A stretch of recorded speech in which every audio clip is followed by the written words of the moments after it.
Salam Duit Tepi. Anda bersama saya Zokri Idris dalam siri podcast Duit Tepi. Duit Tepi mengungkap hubungan antara duit dan manusia. Di sebalik hubungan yang saling berkait rapat ini, Duit Tepi bertujuan untuk memberi pengetahuan dan kesedaran kepada kita tentang cara pemilikan, pengurusan dan juga pelaburan duit. Dan apa yang paling penting sebenarnya, Duit Tepi bertujuan untuk mencari lebih banyak pintu-pintu keberkatan supaya kehidupan kita akan lebih terang dan bersinar. Dan pada minggu ini kita rasa sangat bertuah kerana studio kita didatangi oleh sahabat karib saya. Walaupun kita baru berjumpa pada tahun ni, pada tahun 2023, tetapi banyak ruang dan peluang untuk kita bekerjasama. Dan sedikit sebanyak saya mengetahui bahawa sahabat saya ini, Daniel Teo, baru sahaja menimang cahaya mata. Jadi pada minggu ini kita akan memperkenalkan sahabat saya, rakan saya, Daniel Teo Zu Yong, sebagai seorang ahli profesional yang berkhidmat di sektor swasta. Tetapi apa yang paling penting, Daniel Teo baru saja menimang cahaya mata. Dan kita ingin mengetahui dari segi perspektif seorang bapa muda yang baru menimang cahaya mata berkaitan antara duit dan juga keluarga. So first of all, Daniel, terima kasihlah kerana datang. Terima kasih jemput saya. Selamat petang dan saya banggalah berada di studio hari ini. Dan terima kasihlah kerana nak berkongsi dengan kita. Apapun kita just borak santai je, Daniel, sebab kita just mungkin nak tahu luahan pandangan seorang bapa yang baru saja menimang cahaya mata. Dan kita tahu banyak keluarga di Malaysia ini yang baru memulakan kehidupan berkeluarga, yang ada anak, yang juga mungkin menambah bilangan ahli keluarga dan anak mereka, dan mereka tidak lari daripada membincangkan tentang isu duit, isu keuangan. Jadi mungkinlah secara nak warm up je lah dulu kan. Mungkin Daniel boleh terangkan sikit sebanyak tentang how do we identify you, or how do you introduce yourself to our listeners, Daniel? Baik, nama saya Daniel, umur saya 32 tahun ni.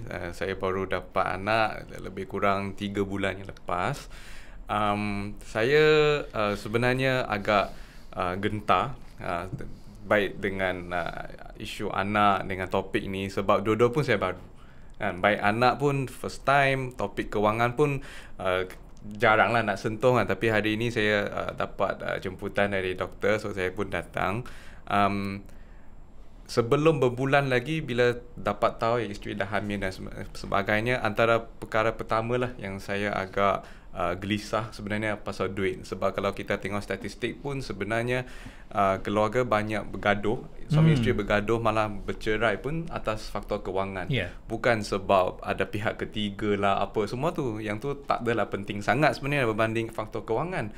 Tapi ramai orang masih tak begitu celik dengan kewangan, dan saya pun tak cakap saya ni pakar kewangan dan sebagainya lah. Tapi apa yang saya buat, beberapa bulan tu saya dah mula save some money, and of course saya carilah banyak kerja penterjemahan. Saya boleh cakap 3 bahasa, bahasa Inggeris, bahasa Mandarin, bahasa Melayu. Jadi saya lebih kerap untuk cari, dan duit tu saya tak sentuh lah. Saya simpan untuk apa-apa yang diperlukan bila anak-anak dah sampai nanti. Jadi bila mengetahui isteri tercinta hamil, apa perbincangan terawal antara Daniel dan juga isteri? Apa topik-topiknya lah secara umum untuk kita boleh kongsikan? Kita kaum lelaki ni, biasalah benda ni kita tak tahu semua kan. Bila isteri dah tahu pasal hamil, dia dah Google, dia dah baca panjang dah. Kita baru nak, betul ke macam ni ke kan. Jadi first question is, berapa sebenarnya kos untuk lahir anak? Kita nak pergi hospital swasta ke, kerajaan ke? Dan di sini mungkin saya lebih bertuah sikit daripada orang lain, sebab isteri saya dia di cover lah insurance company dia untuk jadi kita boleh pilih lah hospital mana. Jadi kita pilih hospital yang dekat dengan rumah, sebab seperti biasa sebagai ayah, buat kali pertama saya takut apa-apa kita tak sempat jauh sangat ke traffic jam je, jadi kita pergi hospital yang dekat. Lepas tu saya pun tanya apa yang kita perlu. Antara benda yang paling basic adalah baju, botol susu, Pampers, dan katil untuk baby nanti. Ya, dan itu belah baby, belah ibu pun dia perlukan baju yang untuk breastfeed nanti, dan dia kena minum susu sebab doktor kata dia ada satu situation dia kena minum susu yang special sikit. Itu yang mahal. Kalau tak silap dia macam ni about 50-80 ringgit jugalah susu apa Maknanya susu ni mengganti untuk ibu ketika dia mengandung. Ketika ibu mengandung. Betul. Okey. Ya. So itulah antara benda-benda yang saya dah buat kira-kira memang kalau guna gaji sahaja memang akan kurang lah, dia tak cukup. Jadi saya pilih untuk buat kerja extra, translation dan sebagainya. Maknanya sudah ada perbincangan awal dan daripada perbincangan tu ada perancangan. Okey, sebelum inilah menimang cahaya mata, macam mana Daniel menguruskan keuangan sendiri? Okey, sebelum berkahwin lah, kita just nak tahu mungkin di sekolah macam mana Daniel menguruskan keuangan, bila di universiti pula bagaimana uruskan keuangan, dan juga sebagai seorang suami bagaimana juga Daniel menguruskan keuangan. Kalau sebagai lelaki bujang, duit kita habis kat diri kita sendirilah, kan. Tapi mungkin sebab mak saya jenis yang suka invest, dia suka melabur, jadi dia ajarlah sikit. Bila dia tengok macam kita borrow sikit, dia ajar sikit, okey tak boleh buat macam ni kan, KWSP kena ada, benda-benda basic. Dan I think antara benda yang dia ajar basic je, fixed deposit. Kalau ada duit, ada X number of money, letak kat fixed deposit. Lepas tu kita tunggulah 2-3 bulan ke macam tu. And then masuk uni pun sama. Masuk uni saya mula fikir nak cari duit sebab nak fikir nak kahwin dan sebagainya. Jadi sebenarnya di universiti saya dah mula kerja penterjemahan dan agak berjaya sebab saya ada satu pasukan kecil. Sebab banyak sangat kerja yang masuk, saya bagi ke orang, saya ambil lah sikit commission. Contohnya kalau RM200 saya ambil RM50, yang selebihnya bagi orang yang buat kerja itu. Itu dari uni lah, so jimatlah duit sikit. Tapi bila sampai perkahwinan tu, bila dah tahu pasal hamil, macam tu lah dia, okay, item 1, item 2 kena tahu semua. Kadang-kadang rasa mahal juga, especially kan ni mungkin sebab ibu yang hamil tu dia macam emosi sikit, semua dia nak beli kan, itu comel, itu cantik semua. Dan saya sendiri dapatan personal saya tengok industri baby ni dia banyak buat duit lah. Okay. Buat duit industri baby dia banyak benda yang sebenarnya tak perlu pun, tapi dia jual juga kan. Dan kita waktu tu kita pergi kedai untuk beli semua, kita tengok, weh syoknya, cantiknya, belilah. Kalau kita tak nak beli pun, isteri kata, ni tak nak beli ke kan, ini macam mana kan. Contoh kasut baby. Baby tu tak boleh jalan lah. Apa nak beli kasut ni? Tak faham. Okay. Saya suka bila dia cakap industri baby dia, maknanya dia pandai untuk mempengaruhi memang ibu-ibu, bapa-bapa muda ni ya. Ya. So dia kena pada pemegang taruh yang betul, iaitu ibu-ibu. Beli benda-benda yang nampak dia tak berguna pun sebenarnya. Baby tu baring je, dia tak reti jalan, dia tak boleh gerak, tapi beli kasut, beli topi semua, padahal Malaysia ni panas. Kan contohnya. I see. Yeah. So okay lah. So kiranya dalam menguruskan keuangan ni, finance minister dia siapa? Daniel ke ataupun isteri? Itu kena cari punca kuasa dia lah katanya. Ini satu proses yang nego lah kan. Macam saya cakap tadi, kita masuk kedai tu, kadang-kadang saya tegas, kadang-kadang isteri dia nak juga benda tu. So in order to make her feel better, semua kita pun mengalah lah sometimes, Tapi ada benda yang saya cuba nego. So contoh macam kasut tadi kan, baby tak boleh nak jalan apa, nak beli kasut kecil, newborn shoes. Bagi saya itu oxymoron kan. Dia tak boleh jalan tapi beli kasut. So saya cakap, okay, kasut ni sayang, ni RM50 mahal ni, dah lah kita tak perlu. 50 tu kita simpan untuk beli pampers yang mahal sikit. Kita top up untuk budget pampers pula. Dia pun kadang-kadang dia okay, kadang-kadang tapi okey lah, belilah, macam tu lah. Tapi dia pun sedar lah, saya bagi tahu. Satu lagi benda yang penting, komunikasi. Lagi ni mau tak mau kita ada sisi macho sikit. Kita tak sukalah cakap kat isteri duit dah habis dah kan. So tapi kena cakap dalam bab ni, cakap sebenarnya duit dah tak cukup, ini dah peruntukan dia. Kalau kita guna untuk benda lain di luar bajet kita, tak ada duit untuk benda-benda yang kita perlu pula. So dia faham, walaupun dia masih nak juga, tapi dia faham. and saya rasa wanita pun appreciate bila suami jujur dengan mereka. Jadi ilmu tentang keuangan tu penting, komunikasi juga penting, betul. Antara ibu dan bapa yang nak expect anak pertama lah. Tadi Daniel ada cakap tentang kerja penterjemahan. Is this your side income ke, duit tepi Daniel sehingga kini ke, macam mana tu? Memang dari dulu duit ke tepi. Saya kalau ada ke lapangan memang saya akan buat. Saya pun suka untuk terjemah macam-macam. Saya dah terjemah dari kenyataan media, dari sampai ke thesis PhD pun saya pernah buat untuk orang, bahasa Melayu jadi English bahasa Melayu. Dan lately saya mula ambil juga kerja Mandarin, sebab selama ni kebanyakan English and bahasa Melayu. Itu antara yang hobi tapi yang buat duit, macam tu. Sebab kenapa tajuk podcast ni kita pilih adalah kita nak mengenal pasti apakah yang boleh kita tawarkan kepada pendengar kita sekiranya mereka nak cari duit tepi. Sebab sekarang ni ialah kenaikan harga barang, ekonomi yang semakin meruncing. Jadi kadang-kadang kita ni terdesak untuk mencari pendapatan yang lebih. Dan bila Daniel cakap tadi, okey, kita ada terjemahan as a part-time basis. Jadi saya tertarik nak tahu, adakah Daniel merancang untuk ini jadi part-time sampai bila-bila ke, ataupun nak buat side income as a company ke? Apa perancangan Daniel bila tahu ada skill penterjemahan? Saya bagi benda ni berkembang secara semula jadilah. Dan sebab saya tak buat full time, dia jadi macam soalan rezeki. Kadang-kadang ada, kadang-kadang terlalu banyak, kadang-kadang tak ada langsung, so dia tak konsisten lagi. Dan pasukan saya masa universiti pun dah lama kita tak berhubung semua. Tapi kalau nak bawa balik rasanya boleh, sebab saya rasa kalau kita nak buat duit tepi ni kan, ni pengalaman saya sendirilah kan, kita kena manfaatkan apa yang kita ada pada kita. Contohnya saya ada kemahiran bahasa dan saya juga suka berkawan dengan ramai orang. Jadi kita cuba combinekan dua benda tu, kita kena ramai orang dan kita kena bagi tahu orang apa yang kita boleh buat. Oh, saya sedang buat benda ni, kalau awak tahu siapa-siapa, tolong introduce, tolong recommend, macam tu. So bila combine tu mungkinlah kita dapat sedikit hasil daripada combination of our skills lah.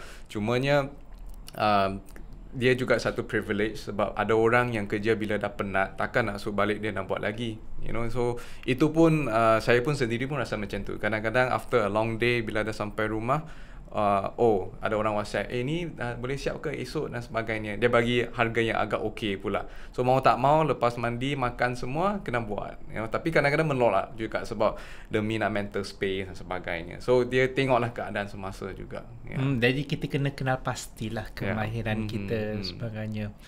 Okay. Now dalam duit tepi ni juga kita nak tahu pandangan setiap manusia, dan dalam konteks sebagai Daniel Teo Zu Hyong, sejak bila Daniel kenal apa itu duit? Dan sejak bila Daniel tahu kepentingan duit dalam kehidupan Daniel sendiri? Saya rasa dia bermula selepas SPM. Okey. Sebab selepas SPM ada beberapa perbincangan yang penting. Kita nak study apa, nak study kat mana, dan semua ni perlukan duit. Jadi waktu tu yelah budak lelaki ni lambat sikit nak matangkan. Dia macam banyaknya duit ni. Selama ni duit poket RM10, RM5 macam tu je kan. Tiba-tiba kalau nak buat degree A kena 20k. Kalau nak buat degree A di universiti A 40k contohnya. Dan dari situ mula tahu rupanya kos hidup bagi macam saya dari Penang, dari pekan yang kecil kampung saya, banyak benda yang sebenarnya kalau kita tak merancang memang agak sukar untuk keluar duit sebanyak macam tu. Dan masa tu bersyukur juga sebab ada PTPTN, jadi dapat tahu proses, dapat tahu kos degree dan sebagainya. Itu satu.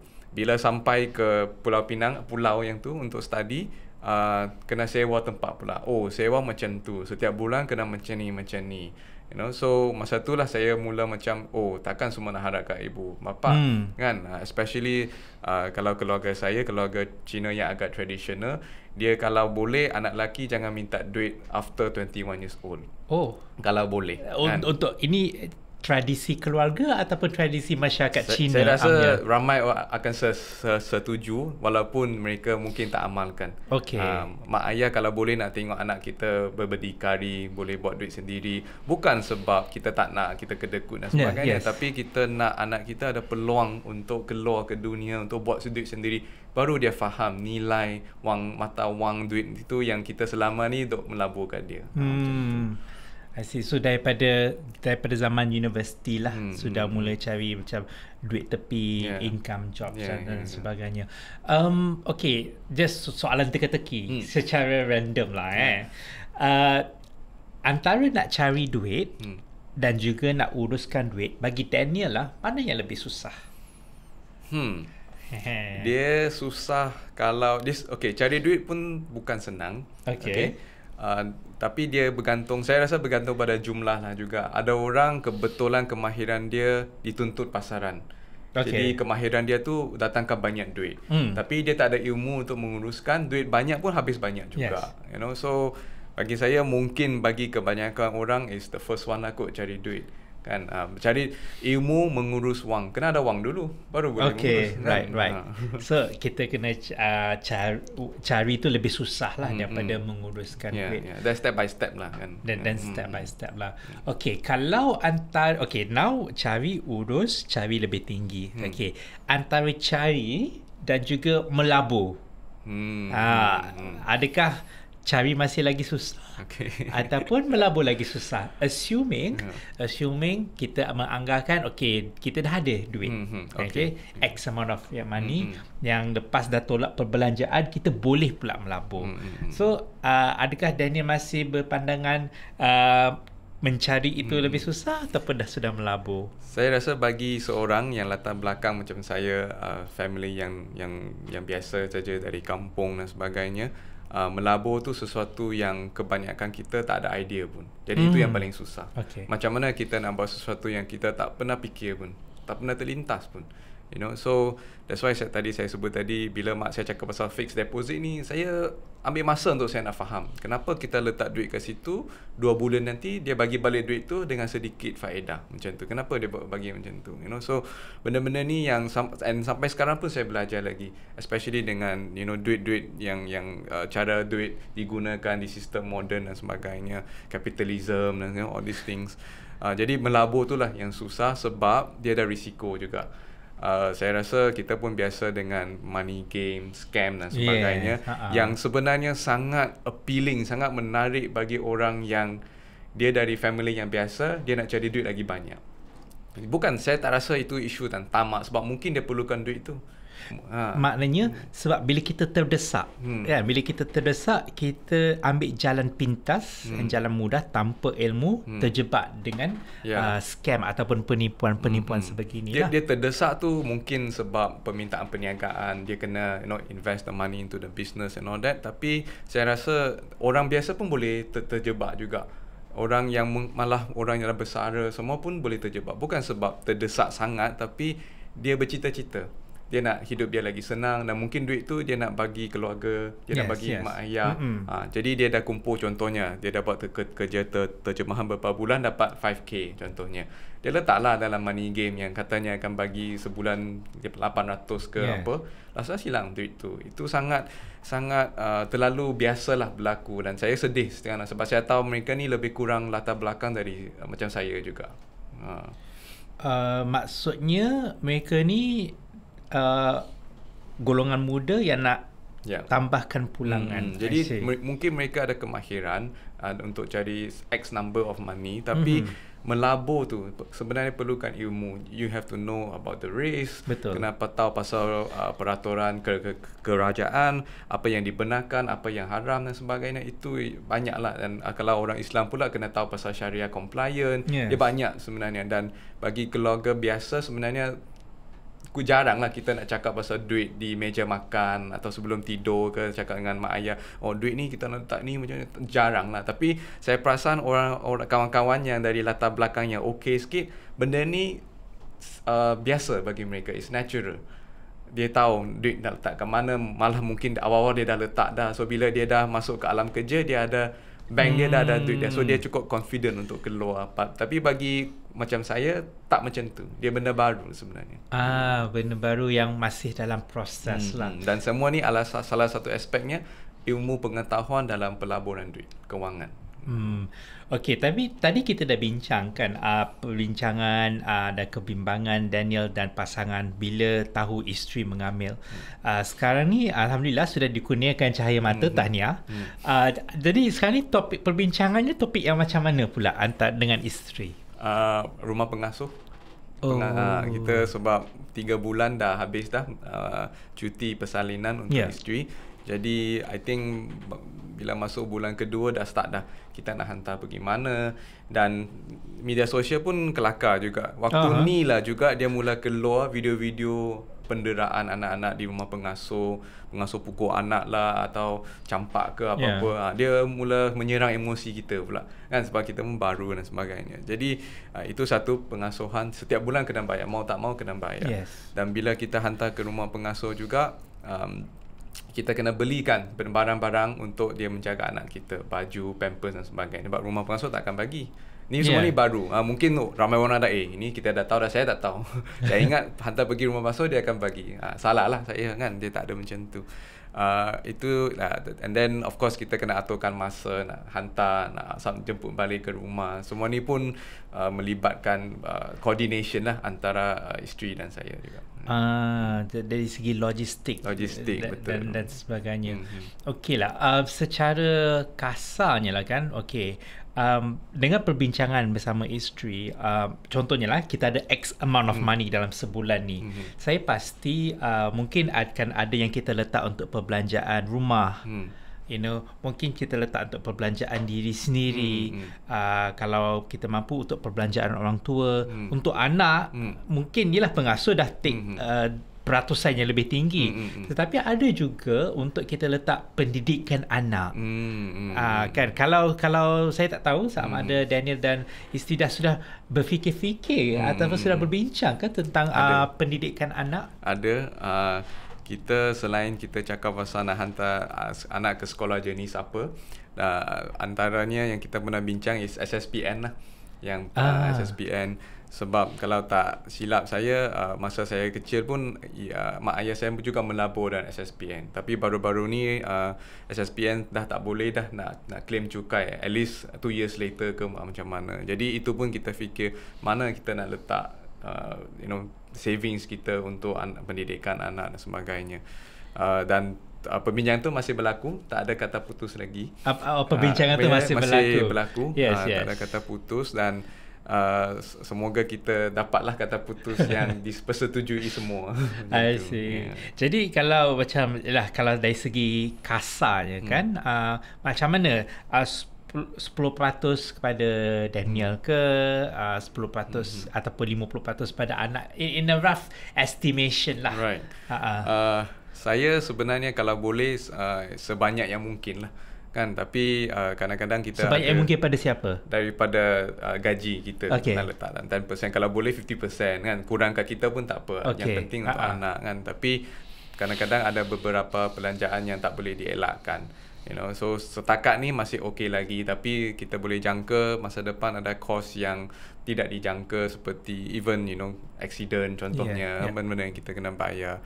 Tapi kalau boleh buat semasa sekarang, isteri dan saya 10% lah of our income masuk dalam SSPN, atau mungkin selepas cukai tu ditarik balik pula, kita nak letak ke tempat lain pun mungkin, tak tahu lagi, masih mencarilah. Dan saya rasa sekarang masalahnya macam dulu kan, masalahnya adalah untuk mencari wang.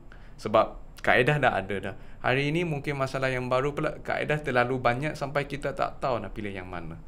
Sebab kita nak cari yang terbaik, tapi semua pun cakap dia yang terbaik. Mana yang terbaik? Maksud dari segi kadar interest. Pelaburan yang mana? Dia terlalu banyak, dan kita pun fikir yang selamat pula, dia mungkin tak cukup tinggi, inflasi terlalu cepat dan sebagainya. Tapi yang pulangan dia macam hebat pula, tapi risiko kan. Jadi kita tak tahu, kita kena belajar, itu ambil masa dan sebagainya. Stres juga saya fikirkan banyak benda yang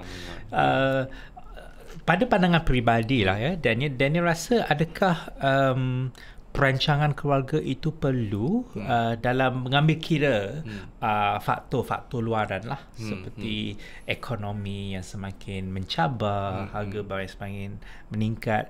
Pada pandangan peribadi lah, sebab ada segelintir masyarakat, contohnya orang Melayu dan orang Islam percaya anak itu rezeki, ya, kita serahkan kepada Yang Maha Esa.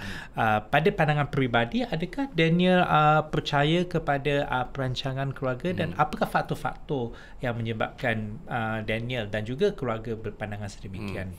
Saya secara prinsipnya saya percaya perlu ada perancangan.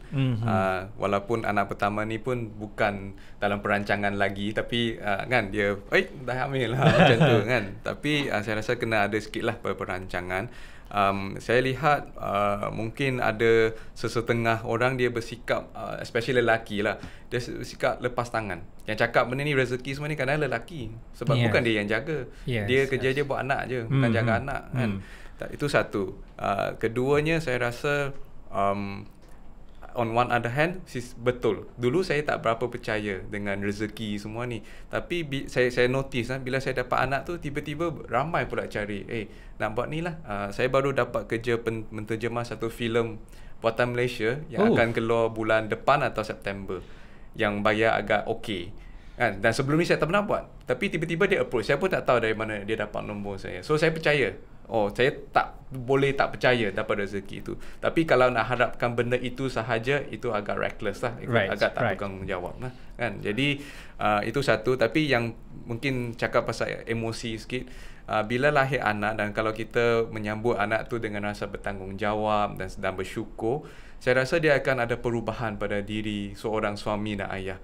Tiba-tiba saya rasa macam saya ada satu tanggungjawab yang saya perlu buat, dan rezeki itu pun is very welcome, amat dialu-alukan, dan saya jadi takut dengan tanggungjawab yang ada. So saya rasa kalau orang yang berfikir macam tu, dia tak akan fikir tak apalah, tambahlah anak 8 orang pun okey dan sebagainya. Tapi dia jadi satu tanggungjawab. Macam mana kita nak bertanggungjawab atas hidup seorang baby yang nasib dia terletak di tangan kita almost 100%. Dia tak boleh buat apa. Baby ni nak burp pun kita kena ajar dia dan sebagainya.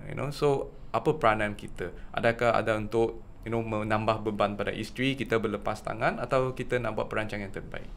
Saya suka pasal tanggungjawab tu, Daniel. Dia membuka mata kepada kita semua. Bila anak itu anugerah, tetapi anugerah itu datang daripada tanggungjawab kan. Dan saya rasa penting untuk kita sampaikan message kepada rakan-rakan kita di luar sana. Jangan kita pandang anak tu sebagai satu benda yang mudah lah. Betul, anak itu rezeki, dan mana-mana pun akan datang rezeki kepada anak tu, kan. Tetapi tanggungjawab tu yang penting. Jadi macam, okay, this is just an anecdote lah. Macam mana tiba-tiba tanggungjawab tu datang sebagai seorang bapa muda yang baru menimang cahaya mata ni? Mungkin saya boleh sifatkan pengalaman tu sebagai sesuatu yang agak spiritual. Kan? Sebab saya masuk dengan isteri masuk dalam operating theatre dalam hospital tu. Jadi masa tu isteri saya seaside kan. Jadi dia tengah high lah, dia dapat ubat bius dan sebagainya. So bila anak tu keluar tu, saya tengok tu, tak tahu ada satu perubahan dalam diri. Saya rasa bersyukur, saya berasa nak nangis, saya berasa nak jerit. Dia banyak perasaan bercampur bawa dalam diri saya. Dan saya rasa bila dah bertenang, anak dah bawa balik rumah, kita pun ada peluang untuk proses emosi dan sebagainya. Dia jadi tanggungjawab. Bila benda semua dah settle, okay, so sekarang persediaan dan perancangan saya dah cukup ke? Kalau ada, macam tadi saya cakap, ada orang cari untuk projek baru dan sebagainya, saya menerima, dan saya jadi lebih gigih nak buat, sebab untuk anak, bukan untuk diri saya. Macam itu. Dan saya rasa inilah permulaan kepada kehidupan berkeluarga. Maknanya kemenjadian anak kita keluarga yang bahagia itu dia bermula daripada tanggungjawab dan kesedaran kan. Saya rasa banyak mungkinlah saya tak boleh serkap jarang, tapi saya rasa banyak keruntuhan keluarga yang berlaku di luar sana, krisis kekeluargaan yang berlaku di luar sana apabila masing-masing tidak memahami tanggungjawab. Mungkin saya andaikan bapa tidak tahu tanggungjawabnya sebagai bapa, ibu tidak tahu tanggungjawab sebagai seorang ibu, anak juga tidak tahu tanggungjawab sebagai seorang anak. Because everyone has a role to play, saya percaya. Kalau kita tengok ajaran Confucius lah contohnya, dia memang ada cakap lah, kita semua ada tempat kita, jawatan kita, kedudukan kita, dan masyarakat patut ikut benda tu. Kita malah dia ada satu ungkapan Confucius ni, kita hanya buat sesuatu yang diminta oleh kedudukan kita dalam masyarakat. Jadi kalau anak, buatlah kerja anak, jangan buat kerja bapak pula. Bapak pula jangan buat kerja anak, jadi budak pula. Dia macam tu. So to a certain extent betul benda tu. Cumanya kita pun kena tengok peralihan masa, peredaran masa dan sebagainya. Mungkin dulu mak ayah kita lebih strict dengan kita, lebih tegas sikit. Mungkin dengan anak-anak zaman moden baru ni mungkin kena cara lain sikit. Saya lihat contohnya generasi baru ni dia lebih mementingkan mental health. Kan dulu kalau saya rasa doktor pun sama, generasi kita tak ada mental health semua ni. Yes. Ulunnya kerja kan. Kalau dapat kerja sampai 12 malam biasalah, itu tanda kita orang baik dan bekerja keras. Tapi zaman sekarang dia tak, dia trending perkataan healing. Okay. Kadang-kadang saya rasa dulu zaman kita mungkin soul searching ke masa zaman kita dulu. Mungkin emo lah, perkataan trendy dia emo sikit kan. Lain perasaan, cinta dan sebagainya. Tapi this generation mungkin lebih fokus pada diri mereka sendiri. Adakah saya ni buat kerja ni apa cost mental health saya? Dia fikir macam tu. Jadi kalau kita dapat anak atau anak-anak yang macam tu, takkan kita nak guna cara yang lama pula. Kita paksa, tak, ini petanda you malas, ni semua. Tak macam tu. Jadi kena pandai bercakap, mencari bahasa mereka untuk berkomunikasi. Sebab anak-anak sekarang saya rasa mereka banyak menerima pengaruh dari dunia luar. Yes. Zaman dulu simple. Kita dalam rumah kita dengan kampung kita pergi sekolah macam tu je lah. Bahasa orang utara pimai-pimai tang tu juga. Dia tak pergi jauh benda tu kan. Tapi zaman sekarang tak, dia duduk dalam bilik pun macam-macam information dia terima, dari video TikTok, dari Facebook, IG live dan sebagainya. Semua ni kita kena sedar apa pengaruh ke atas anak kita, dan mungkin kita kena adapt juga. Kita tak boleh fikir cara lama selalu betul. Itu kesilapan lah saya rasa kalau dari segi parenting kan. Okey, mungkin masih terlalu awal, tapi Daniel rasa Daniel akan menjadi seorang bapa yang tegas ataupun bapa yang tidak tegas atau kurang tegas. Rasanya lah. Saya kalau tengok, dia kena bergantung pada isteri juga kan. Kalau isteri sangat manjakan budak tu, and saya rasa ada perbezaan parenting untuk budak lelaki dan budak perempuan. Okay. Kan? So kalau untuk budak perempuan manja sikit tak apa. So that dia ada standard. Lain kali bila dia jumpa orang lelaki dekat luar dan sebagainya, dia ada standard. Ayah saya, lain saya macam ni. Takkan nak dapat lagi rendah kan. Tapi budak lelaki yang bila dia keluar ke masyarakat, dia yang kena memikul tanggungjawab dan sebagainya. Takkan kita nak manjakan dia pula. Dia keluar, dia nak berharap ke orang jadi biawak hidup ke apa. Tak boleh macam tu kan. So dia bergantung pada anak tu, gender dia, sifat anak tu, dan juga isteri. Kalau isteri terlalu manja, kita kena compensate, kita kena gantikan dengan ketegasan. Kalau isteri dah tegas, takkan kita nak tegas lagi. Kesianlah budak tu. Macam tu. So pada sekarang susah lagi nak cakap. Yes. Saya boleh nampak budak lelaki, anak lelaki saya, dia jenis yang happy go lucky. So happy go lucky, ini andai lah sebab dia masih baby kan, baru 3-4 bulan. So kalau happy go lucky, mungkin dia perlukan sedikit disiplin dalam hidup dia. Tapi mungkin dia besar, dia berubah pula. Anak-anak ni berubah kan. Betul, kita tak betul. tahu. Tapi macam mana yang Daniel rasa dia ni happy go lucky? Ada ke sifat-sifat dia ke malam-malam ke macam mana? Dia happy go lucky. Dia contohnya kita bawa dia keluar kan, dia boleh tidur mana-mana aja. Dia tak fussy. Okay. And bila dia bangun, saya nampak saya lihat anak-anak kawan kan, bila baby dia bangun, dia nangis terus. Dia nak minum, dia nak berak ke apa-apa.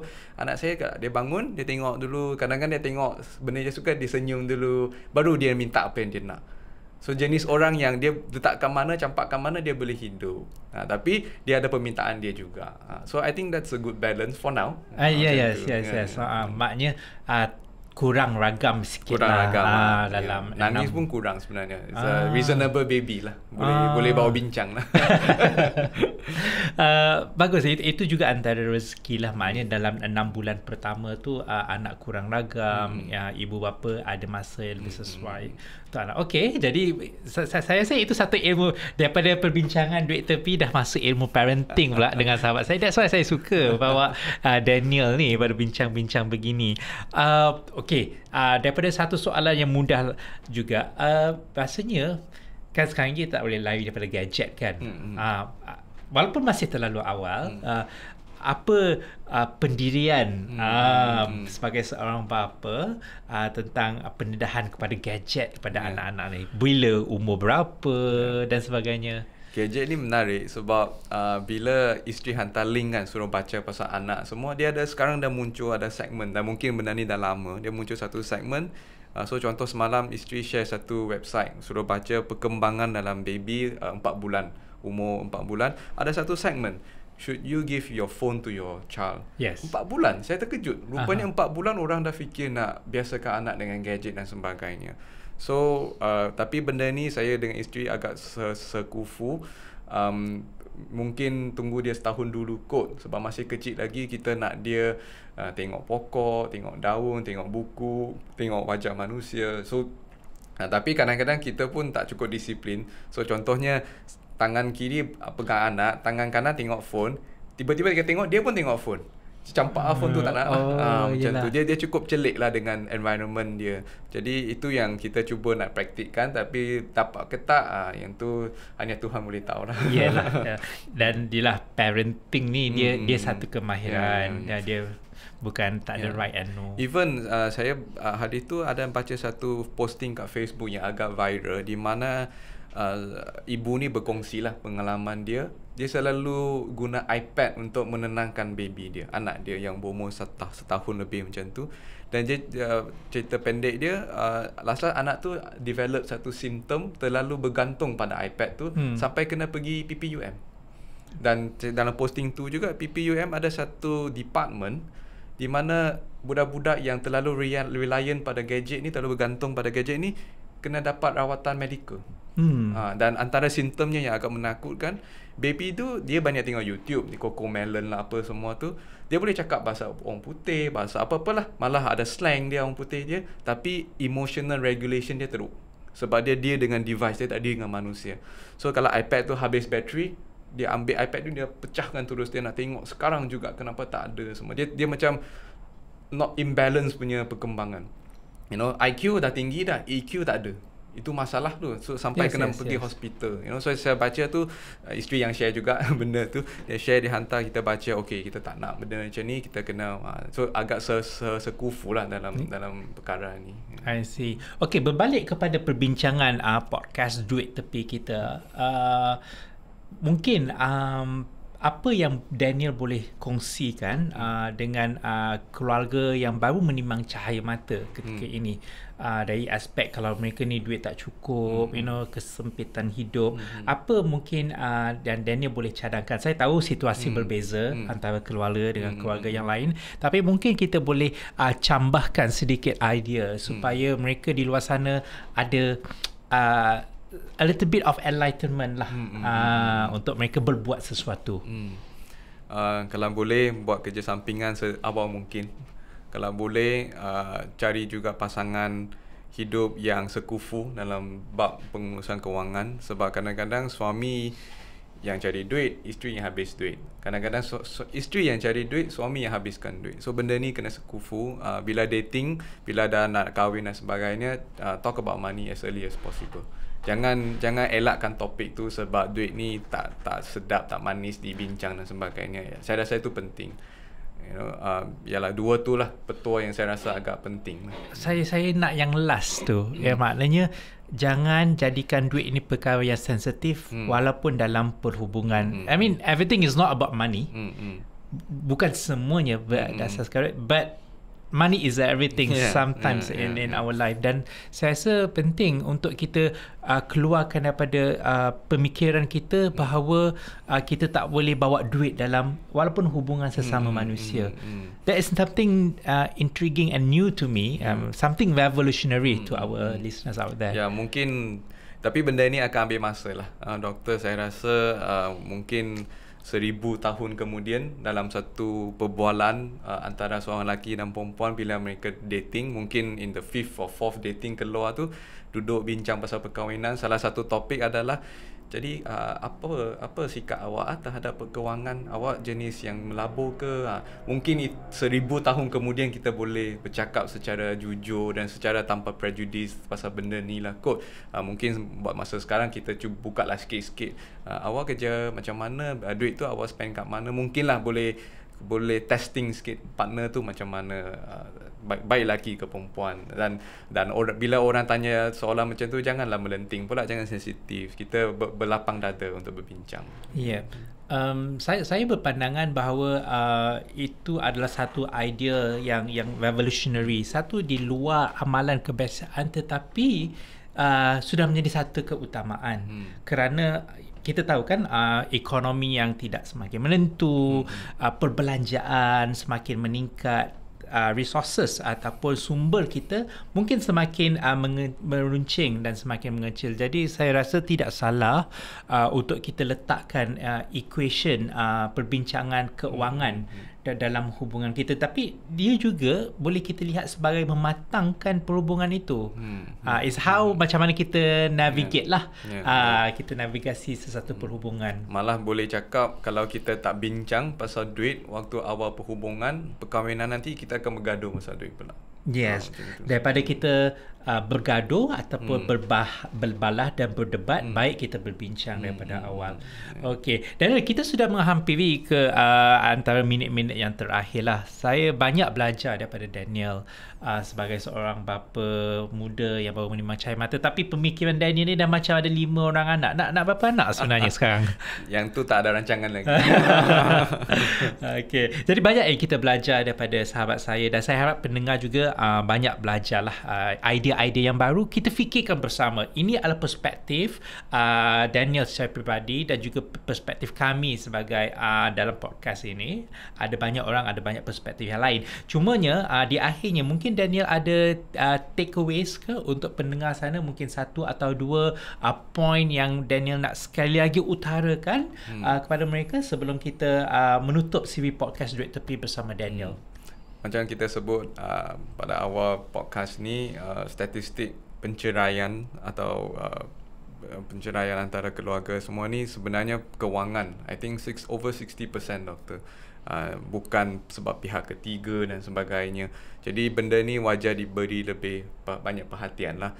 Dan mungkin ini waktu yang bagus untuk kita highlight sebenarnya bahawa Bank Negara Malaysia dia ada inisiatif untuk literasi kewangan. Dia ada satu department atau agensi, unit yang bertanggungjawab untuk meningkatkan kesedaran kewangan dalam kalangan orang Malaysia. Jadi benda-benda macam ni luahkan sedikit masa untuk tahu. Dan saya bercakap sebagai seorang yang sebelum ni tak banyak pun fikir pasal duit, tapi bila melangkah dalam dewasa, especially for orang lelaki, mau tidak mau tanggungjawab tu akan jatuh pada bahu kita. Jadi kalau boleh bermula dengan lagi awal, is even better. Ya, jadi bermulalah dengan awal. Terima kasih Daniel. Anda bersama saya dan Daniel Teo Su Yong dalam siri podcast Duit Tepi. Duit Tepi merungkap perhubungan antara manusia dan duit. Selain daripada itu, di sebalik hubungan yang berkait rapat ini, Duit Tepi bertujuan untuk memberi dan meningkatkan pengetahuan dan kesedaran kita tentang cara pemilikan, pengurusan dan juga pelaburan duit. Dan apa yang paling penting sebenarnya, bagaimana untuk kita menggunakan duit untuk menambahkan lagi keberkatan dalam hidup kita. Hidup kita berkeluarga, hidup kita bernegara. Dan kita akan berjumpa lagi dalam siri episod yang akan datang membincangkan tentang podcast Duit Tepi. Pada hari ini kita bincangkan Duit Tepi antara duit dan sebagai seorang bapa muda. Sekian, terima kasih.